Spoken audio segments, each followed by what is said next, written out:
Hey, entrepreneurs. If you're an entrepreneur who wants more financial clarity in your business, then you are going to love meeting my next guest. Her name is MJ Berst, also known as Rockstar Berst. Do you get it? I just love that she's taken her last name and she's a Rockstar Berst. I'm Gail Bates, and welcome to Entrepreneurs Who Work From Home, my interview series where I sit down with entrepreneurs from around the world to talk about what it really takes to build a sustainable business from home. And in these conversations, we explore productivity, work-life balance, and just all the practical strategies that actually work in real life for entrepreneurs. And you're going to hear some fantastic wisdom from people who are truly walking the path of entrepreneurship. So be sure to hit that subscribe button and tap the notification bell so you don't miss an episode. So today I'm joined, as I said, by MJ Berst, who is a marketing strategist and a real estate investor. And she's also the founder of a community that she calls Everyday Rockstars.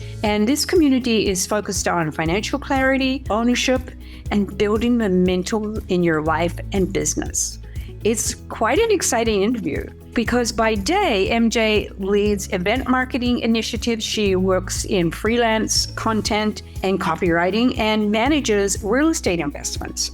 And by night, she builds systems that help everyday people like us take control of their money and their mindset. I love how MJ blends practical financial literacy with grounded realism, helping entrepreneurs just like us replace overwhelm with structure and confidence. We all need this. So in this conversation, you're also going to learn about MJ's goal-setting process, which is based on the Wheel of Life. If you don't know about the Wheel of Life, look it up. It's everywhere on Google.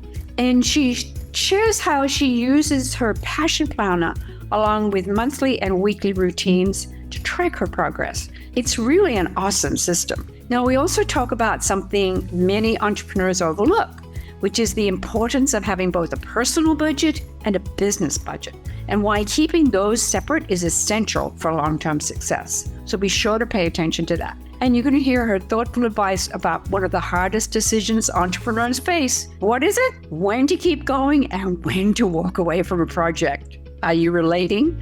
And why having a mentor can make all the difference. So this lovely conversation with MJ is so thoughtful and practical. Just let's dive in.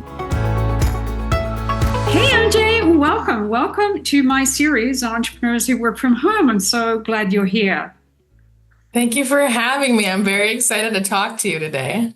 You are a marketing strategist. You are an investor. You are a founder. What does a typical work from home day actually look like for you? So before I even get into all that, let me tell you that I have a house full of animals. So they really are who runs the show. So I have 3 dogs. I have 2 cats, and they make sure that, I get up every day to feed them and let them out and do all the things. So before I even get to dive into business, it's like, okay, keep the other creatures in the house alive. Yes. But once we get that out of the way, I feel like over the years, I've changed up my morning routine a lot. And I spent a lot of time in corporate America and then agency life and then kind of small businessy stuff. So it has morphed at each iteration of kind of what I've done, right? So, but right now, I really like my routine. Like, I get the animals situated, and then while the dogs are outside, I start my water on my stove. I make a cup of coffee every day. I use either real cream or half and half. And I use like a mushroom coffee, and it's just like, and I use real honey. I'm a big honey advocate. And that is sort of like the beginning ritual of my day. And I do think there's something to be said about just having sort of this, like a grounding ritual before we really get into the nitty gritty and the craziness of what unfolds after that. But It is just like being present, right? For those few moments to be like, oh, yes, coffee. Okay, let's go. I think, I love the way you described it because it sets us up. We get an idea of what your day is going to look like. And yeah, I do think everybody does it differently, but it is still that I'm ready for the day. and it is that little ritual. We all have it. It's everybody does it differently. That's why I like to ask. And sometimes, we'll find that what you're doing is, oh, yes, I also, have my animals that I set. I forgot to think about that, but that is part of your ritual, right? Yes. Because we're entrepreneurs, we work from home, and that's where it all comes from. So now tell me a little bit about how you've designed your home office or your workspace. So, and how does that work for you? Yeah, for sure. So it's still a work in progress. So I own rental properties and I live in one of my rental properties. And it's fine. It's great. There's nothing wrong with it. Is it my ideal living space? Currently, no. And I have actually been talking to a designer about kind of building out some of my attic space to make an actual kind of like a studio. So I could do some of like the podcast stuff that I want to do and some video content and just sort of use that because it just stores a bunch of my crap right now. And I'm like, it's underutilized space and I should do something with it because I have a small desk and I have a monitor and I have my laptop. And that is sort of like having the two screens is not, and my phone, obviously. So like having the screens is nice, but I do feel like there are times where I'm crammed on space. And I am a person that kind of like likes to spread stuff out when I'm working on things. It just sort of helps me figure out all the different projects that I'm working on and prioritizing stuff. And I'm still kind of old school. I still have a paper planner. I write out all of my appointments on paper to keep track of my life. Girl, I'm the same. Yes. I would hope, so my goal is by summer is to really just have that space sort of laid out. So I want to get like an L-shaped desk. Right now I just have it's probably like 3.5 feet maybe, and it's just not quite big enough. But if I had that L, I can kind of lay stuff out. I can still have my computer and my additional monitor and just work better. Because for right now, for what it is, it works, right? And I make it work for me, but I know that there is a better way to do things. Well, I think I love it. You're working on designing, I love the L shape. I think that's a really super way for us, but it sometimes it's just hard because it's where we are, where we work from home, and we have to make it all work, right? Talk to me a little bit about any routines or systems that work for you as far as your business goes. Yeah, for sure. So I've really tried to get into, like, after I have my coffee, Tuesdays are usually a meeting day. So Mondays, I'm usually kind of setting up structure. Usually, let me backtrack. So Sunday night, I like to go through my planner and just get everything sort of organized for the week. And I'm kind of a nerd and I like highlight stuff and like it's color coded. Yeah, it's a little ridiculous at times. They're around. I have to tell you, I've talked to so many. You're about my 50th person I've talked to, and there are quite a few of us like that. So that's great. We're not alone. Exactly. So and that just helps give me a visual for the week as well. And in a perfect world, I'd be able to get like a month out or 3 months out, but it's like doing the week is a big win in my book. So I kind of map out my week on that Sunday night, then Monday morning when I'm, drinking my coffee and just sort of getting started for my day. I know that Monday is one of like the time blocks that I'll have time to actually do some deep work. And that is something that I've been trying to get better at and really preserving that time and being uninterrupted because it is like magic. And I didn't learn that till much later in life because in corporate, it was like meeting after meeting after meeting. And it's like, when do I get anything done? I'm just sitting in meetings all day, Yeah. But actually having that dedicated space to like, not just like, okay, I got to think, right? And then I can, like sort of have my task list of stuff that I have to do. And also just learning how to prioritize. So there's a lot of times where I'm, in like my deep work mode and I'm like, okay, I really need to just focus on this one thing. It might not be the most fun thing, but it's the most important thing. And if I don't get this done, then, by Thursday, I'm going to be in a real world of hurt. So it is sort of learning how to to really take that time when you have it, go hard and focus, and then, but also know what you're focusing on, right? Because I think, especially for me, I always have like a million tabs open and there's a million things going on in the background. But prioritizing and learning, like time management, but also almost like the domino effect, right? Like the if this, then what happens. So that's been a learning curve for me most of my life. I refer to it as deep work because that's how we do get things done, right? And yeah, and learning to prioritize. Oh my gosh, I think it's all about making decisions too, right? Yeah. We prioritize, we have to make the decision, is this going to affect that? Or how things, you do one thing, oh my God, I need to do another thing before I can do that thing. It's just that's the nature of our business, being an entrepreneur working from home, basically. Yeah. It is. And some days it's like it's such a nice flow, and some days everything is falling apart. So true, so true. I won't let you go into details about that, okay? But I do want to ask you, tell us a little bit about technology and tools that you use. Do they play a big role in running your business? Yeah, so I'm a big fan of the whole Google suite, like and Gmail and the Drive. The Drive is great. I pay for the additional space, but that's kind of how I work with people. Is I'll create a folder, and then within the folder is the different project things that we're working on. So I'm working with a woman right now. Her work is awesome. She does a lot of like brain activation stuff and really kind of like honing in on just like connection with your breath, which is, I just love what she's doing.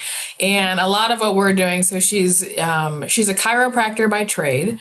And then she has sort of transitioned out of chiropractic into this new practice, but she doesn't have a lot of content, and she's not super technologically savvy, but she knows enough that, she can get onto a Google Drive and download a photo and use all that stuff. So I've worked with her on just sort of systemizing some files and some content. So it's like, here's your video files, here are your photos, here are your, like written pieces or things you're going to send out an email, or she advertises in a magazine. So we do an article each month for that.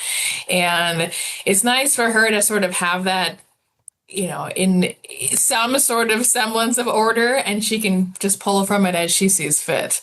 Yeah, I love it. And are there any other apps and things that you use that you feel are very useful in your business?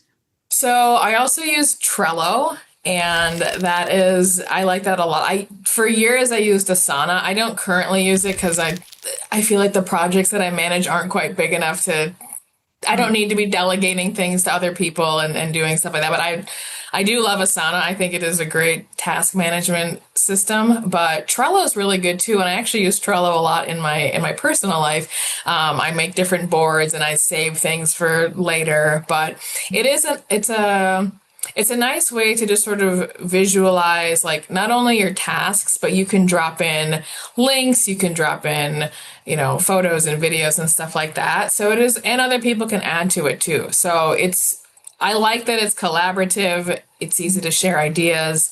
I'm a big fan of Slack. That's another one that, I use. It's nice to be able to not have to do everything via text message and have an actual back and forth communication system. So that's nice too. What else do I use? Those are kind of like the big three that I spend most of my time on. Obviously, like, Zoom and stuff like that for calls. But yeah. Well, I always like to ask because, sometimes it's something that, and maybe just the way you describe how you use them is really helpful for other entrepreneurs who are watching as well. Yeah. Yeah. Now, talk to me a little bit about partnerships or networking as part of your strategy in your business. How does that help you grow your business?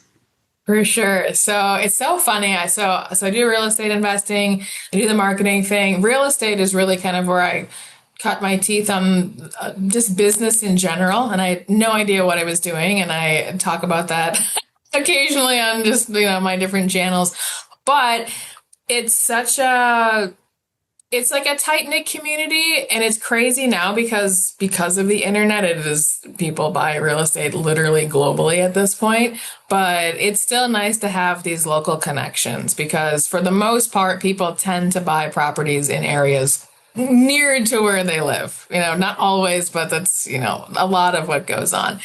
And I actually have someone that I've written magazine articles for, and he owns him and his brothers do like bath remodeling and stuff like that, and they advertise. And they were trying to flip a property. They finally are selling it, but he and I were talking because he's like, "Hey, MJ, I've got this property for sale. I went and saw it. I met with his realtor. Great property.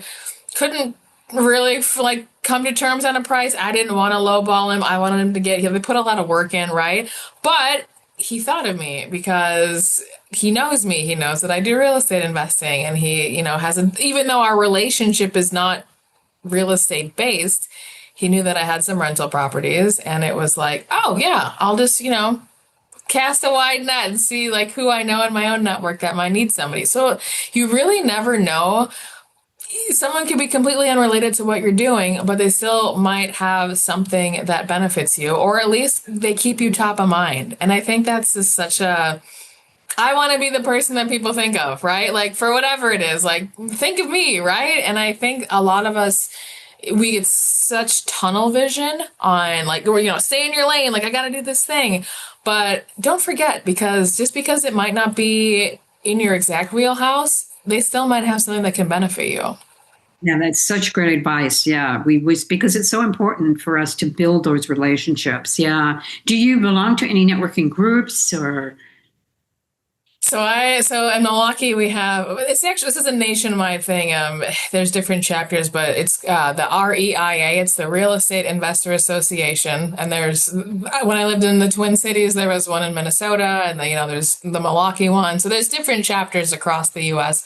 and it's a great network. It has changed, unfortunately, a lot since COVID. When I was living in the Twin Cities when that happened, and then moved back to Wisconsin, and just kind of seeing how the organization has changed over the years.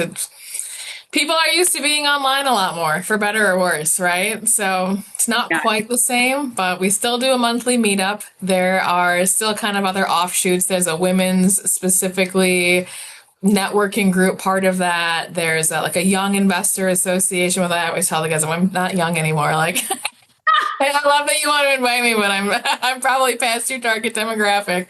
And there's some other offshoots of people just doing stuff. So I really love that group. I used to do I was in like a women's entrepreneur group here in Milwaukee. I stopped doing that a couple years ago. And now I'm really plugged into this online platform called School. And we do these in real life meetups. And that's like such a great networking opportunity. I love those. Well, that's how we met, through School. Yes.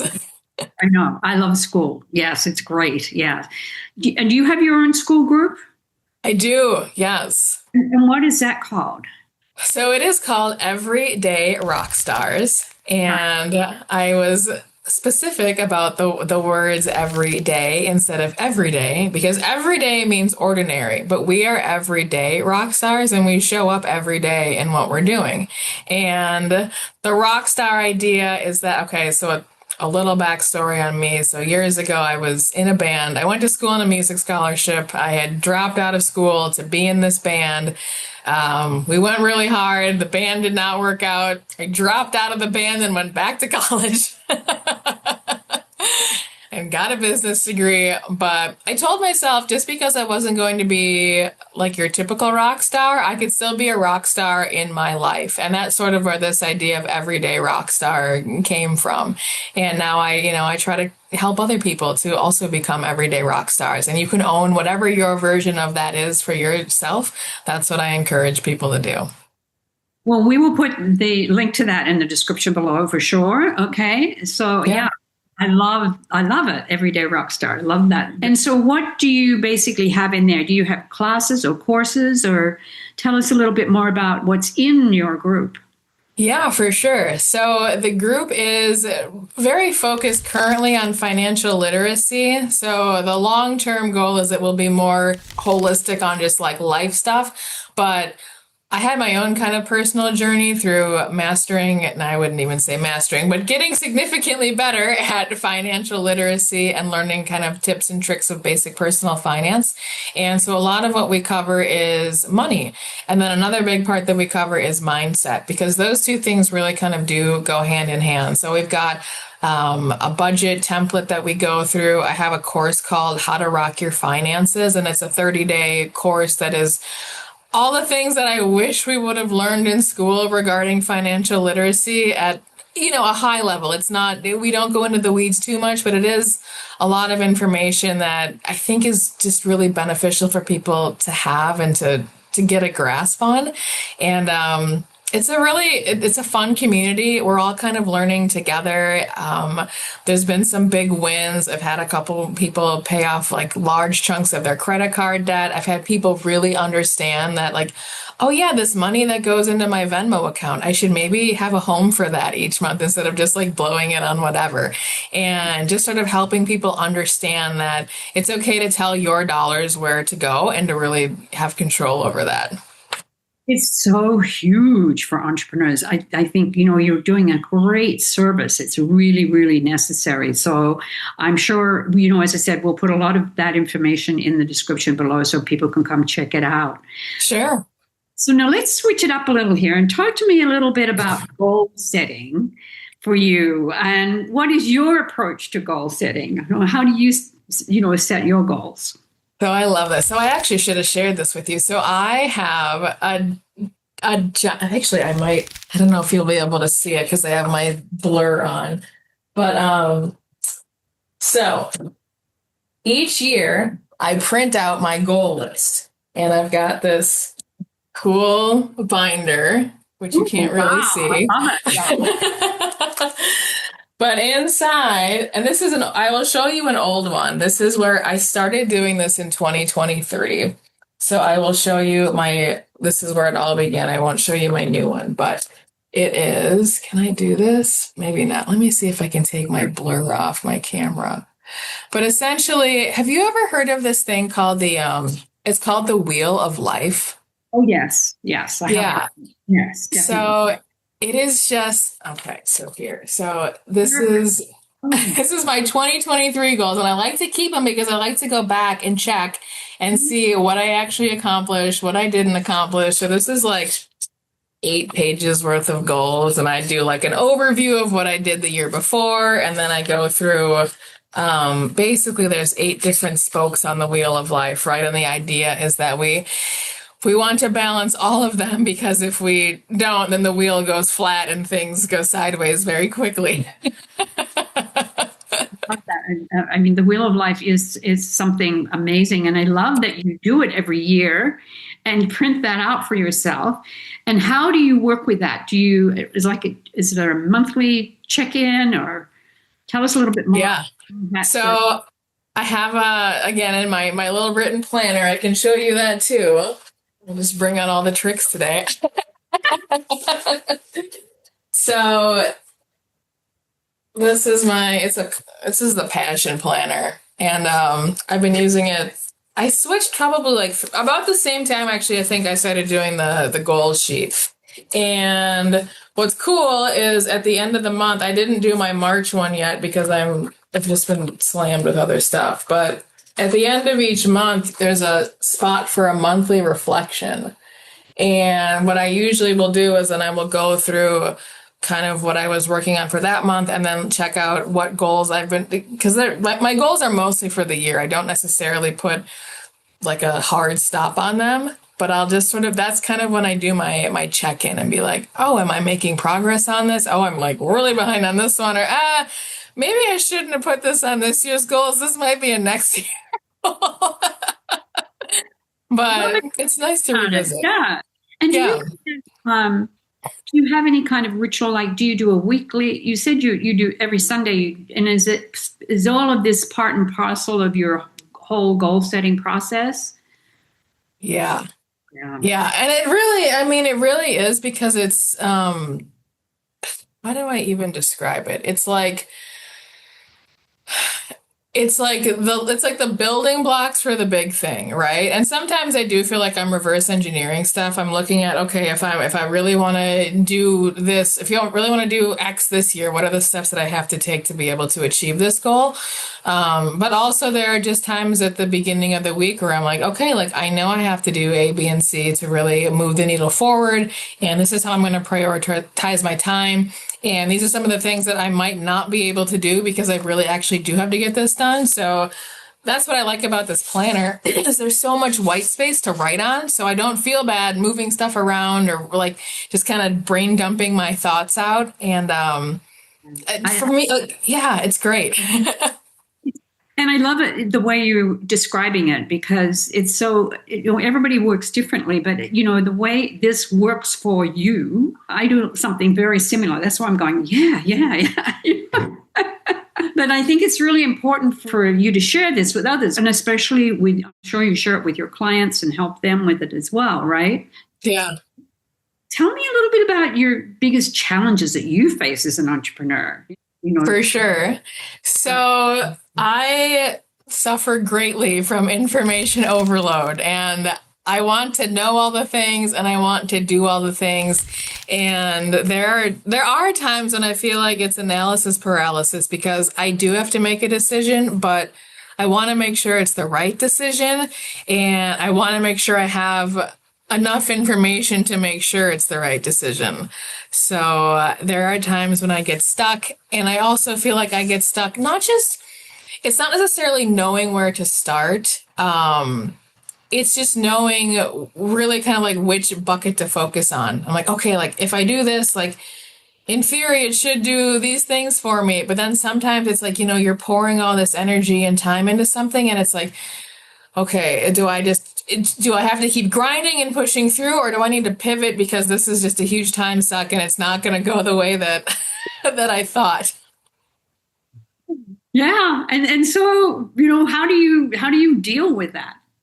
Yeah. So a lot of it is having other people who are also entrepreneurs or at least business minded to talk to. And I have a couple of really good mentors who, I always tell people, like, I don't want to be the smartest person in the room. Like, if I'm the smartest person in the room, like, we are in trouble. Like, the ship is going to sink. So, like, who else can I bring on board who can make sure that we keep things moving forward? And that's so helpful, especially because when you are working from home, I mean, I've got animals, right? But it's like my dogs can't solve my problems. Sometimes they cause more problems. But it's like business besties. We all need them. Yes. And help us get through them. I think that's really important. So thanks for sharing that. I think that's really great advice for other entrepreneurs as well. That, when something arises, there's somebody you can contact or you can call on saying, this is what's going on. Help. And I think it's lovely to have that. And I think we all have to make sure we have those people in our lives as entrepreneurs, right? Yeah. Yeah, we do. So, as entrepreneurs, we, as you said, you are an information overload. We all love that. We want to know more and more and more. We can never get enough of it. But how do you continue to grow as an entrepreneur? Do you have any books that you would suggest or courses or, what is it that keeps you in the game? Yeah, for sure. So one of the things that I've been doing, so it is tax season right now in the US. So our taxes are due April 15th. So I have actually been interviewing a few new tax strategists and CPAs. So I met with one later in February, and I don't think I'm going to end up using him, but he did give me a lot of really good advice. And one of the things that I have not done a great job with over the years, especially with just like, especially with real estate, because it's a decent amount of money coming in every month. Like I'm paying a mortgage on a house, but just like having a separate accounts. And I have a separate business account with my bank, but I have mingled funds before, and that's like a huge no-no. And I know it's hard, like as an entrepreneur, you're like, well, it's money coming in, money coming out, but it's like, and I know this, and I've known, it's not like I haven't known it. I've known this for a long time. So I actually opened up a new bank account at a new bank. And it is specifically for my real estate income that's coming in. Yeah. And, it's like small steps like that, right? And it's kind of knowing where you're weak. Like I knew that was a weakness in my business and I've known it has been for a long time. So I was like, okay, I need to talk to somebody who can give me advice on what to do next because I don't want to keep doing this. And I don't want to get in trouble with the IRS. And I just don't want to keep managing my business money like it's my personal money, really, is what it kind of comes down to. So that was like a big step for me. And it's kind of like having those foundational people in your corner, right? Because there's a lot of books I can recommend. It's as far, even like with real estate, like I love Rich Dad Poor Dad, like learning about the cash flow quadrant and stuff like that, like huge. So kind of like getting the foundation. And like I always use this analogy because I do real estate, right? Like if your foundation on your house is not solid, a lot of other stuff can go wrong. And it's taken me a while to really sort of get some of those systems in place, but it's peace of mind. Like I felt so good. Like once I did that and once I had like the check, they mailed me my checks. I'm like, I'm probably never going to use these, but it felt very official. It's like, okay, I've got a new business account. I'm putting money in here specifically for this endeavor. And like, that feels very adult to me. Couldn't agree with you more. I think that this is such an important part of being an entrepreneur. And this is what, I mean, you teach financial literacy, right? It's part and parcel of what you teach. Is there anything else that you would share about helping entrepreneurs feel more in control of their money? Yeah, you have to have a budget and you really have to have a personal budget and a business budget because otherwise that's where your funds start to commingle. And that's where I really kind of drew this like hard line in the sand because a couple years ago in my budget, I separated out like all the stuff that was coming in from the rental properties aside from, other income that was coming in. And I was like, I can't keep like on paper it's separate, but in my bank it's like I can still move stuff around way too easily between my business account and my personal account. So I'm like, I need to make a hard line in the sand. But really like just having a budget because there's a lot of I don't want to say surprise things, but it's, you'll have something on autopilot. You'll be paying for a subscription. You'll be, like whatever, paying for like your school community or ChatGPT or Claude or whatever you're using like for an AI platform. And you're paying for these other things. And all of a sudden you're like spending hundreds of dollars a month on business tools that you may or may not be appropriately tracking. So I think really having a grasp on one, like what you're using and two, what you're spending, and really keeping those separate from like, okay, my groceries and my mortgage and dog food and my gym membership, right? Because it's a totally different set of books. Absolutely. I couldn't agree more, and when it comes down to it, it's money coming in and money going out, right? And being able to pay attention. I love the fact that you work with your clients on setting up a budget. I think that's so important.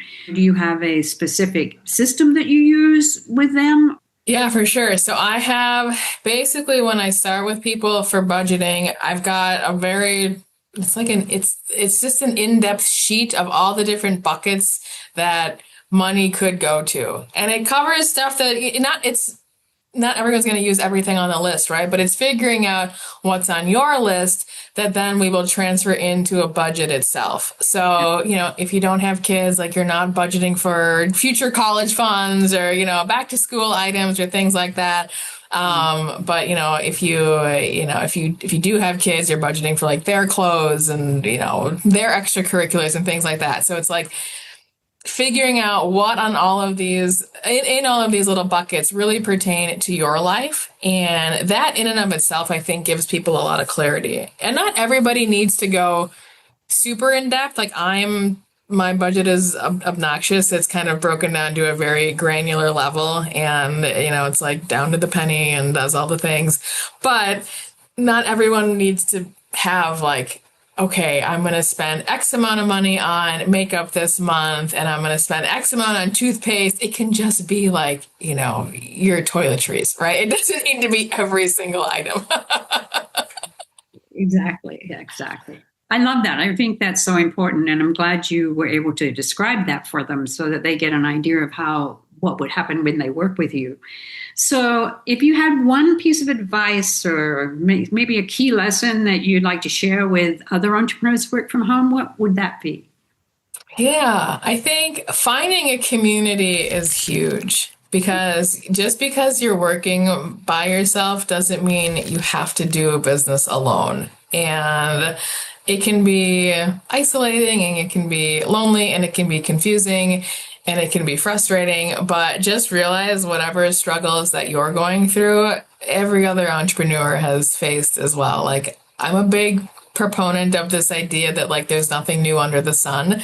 And I think so many times we're like, I'm the only one who has this problem. Like, no one will understand. But most people who are in this space have had that problem or a variation of it, and they do understand, and they love to share wisdom and advice about it. Yeah, I think that's great advice, joining a community. And, with school, it's amazing all the different communities that are there that are so helpful, right? Yeah. Different types of communities. And I think that is great advice to just find what is your community, right? Where will you fit in?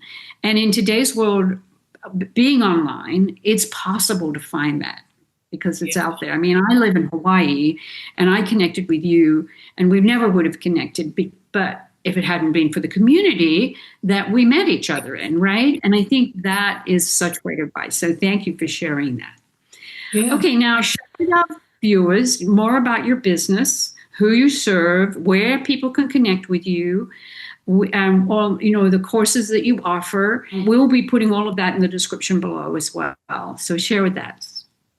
Yeah, for sure. So you can find me on a bunch of different platforms across the internet.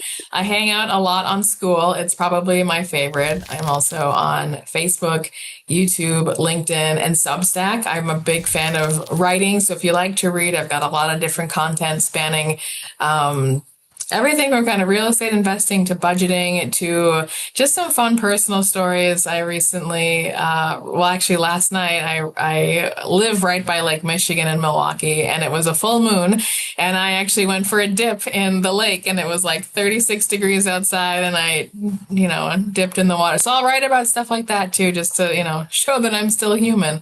And then as far as like who I'm looking to connect with, really like anyone who has like, I guess two things, right? One, if you have an interest in real estate, if you are a current investor, I always love chatting with current investors because I think we can all learn something from one another.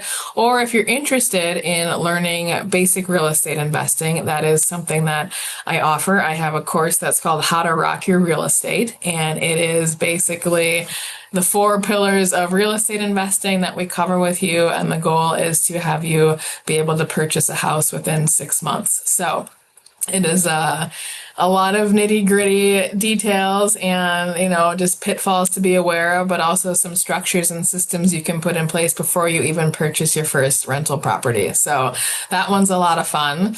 And then in my School community for the budgeting side, really, I'm looking for people who are business professionals who are making a consistent income and who just need help with the financial literacy basics.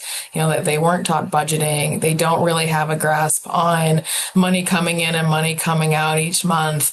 And they're just, feel like they're missing some pieces to really get ahead. So that's where the How to Rock Your Finances course comes into play.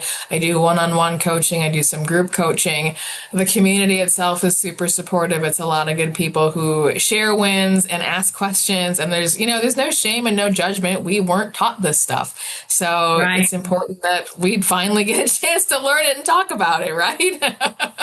Very cool. Cool. I love it. Well, great. Well, I'm Substack. I'm on Substack. I will have to follow you on Substack. Yes. Yeah, I'm glad you shared all of that with us. So I want to thank you so much. This has just been great to get to know you, and you've given some great advice to entrepreneurs. And I love the part about helping them specifically with financial literacy. I think it's the one area in being an entrepreneur that a lot of entrepreneurs could really use your help. So we will be putting all of that description below. So thanks again, MJ. Thank you so much for having me. This has been awesome. Did you relate to MJ's description of the workday life of an entrepreneur, where she talked about building systems and routines? And she's a bit of a planner nerd. I know a lot of us are planner nerds as entrepreneurs. She even color codes her schedule, and all in the service of staying focused on the work that matters most. That's why we do it, right? And yet, as she shares so honestly that someday everything flows beautifully, and other days it feels like everything is falling apart, my gosh, I could really relate to that. If you can relate to that, drop me a heart in the description below. All of this, to me, is the real rhythm of entrepreneurship.